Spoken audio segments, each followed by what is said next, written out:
گرفتنها به ترتیب با کسب امتیاز. همیشه میگم از فردا، ولی هنوز اون فردای نیومد. هفته‌ای، ماهی، از شنبه. از این شنبه نه شنبه بعد بالاخره شنبه میرسه. با اینکه خیلی آبرومون میره که الان راستشو بگم یا نه دروغ بگم؟ هر وقت بتونم انجام میدم. شنیدید میگن یه سوزن به خودت بزن، یه جوالدوز به دیگران. حالا تو هفته تربیت بدنی به سراغ همکاران ورزشیمون اومدیم و ازشون پرسیدیم شما که از صبح تا شب دارید خبرهای ورزشی رو به سمع و نظر مخاطبان میرسونید، خودتون چقدر اهل ورزشید؟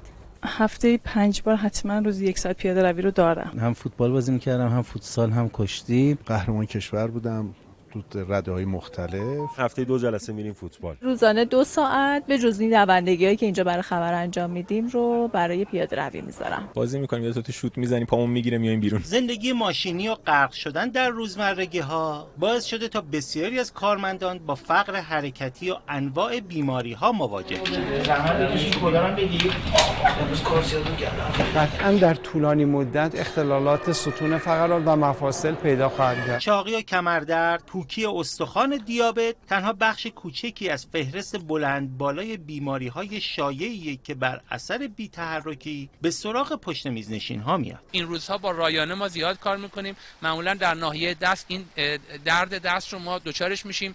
شنا بهترین، نرمش بهترین، ماساژ دادن بهترینه. هرچند بسیاری کمبود وقت رو برای ورزش نکردن عنوان میکنن، بیشتر وقتمو سازمان میگیره. با اون خستگی واقعا شاید اون ورزش ضرر هم داشته باشه. کار خونه زیاده. البته ناگفته نمونن برای ماها کار خونم یه جورای خودش ورزش کردن محسوب میشه. همش ما سر کاریم دیگه. حالا روزی هم که سر کار نباشیم حالا کارهای دیگه‌ای هست. مسئولیت، سن بالا. اما به گفته پزشکان چند حرکت کوچیک کششی پشت میز هم میتونه جلوی بسیاری از عوارض ناشی از کم تحرکی رو بگیره. من 18 سال کوه میرم. پشت سر من پناهگاه شیرپلا رو میبینید در انتهای مسیر دربند و یکی از مسیرهای صعود به قله توچال.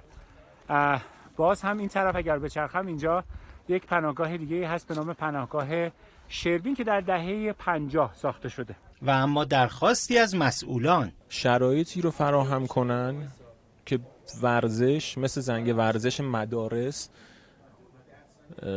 رواج پیدا کنه، چه تو محیط کار چه حالا تو فضای بیرون.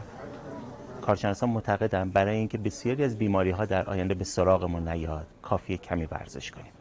امیر رفعتی، خبرگزاری صدا و سیما.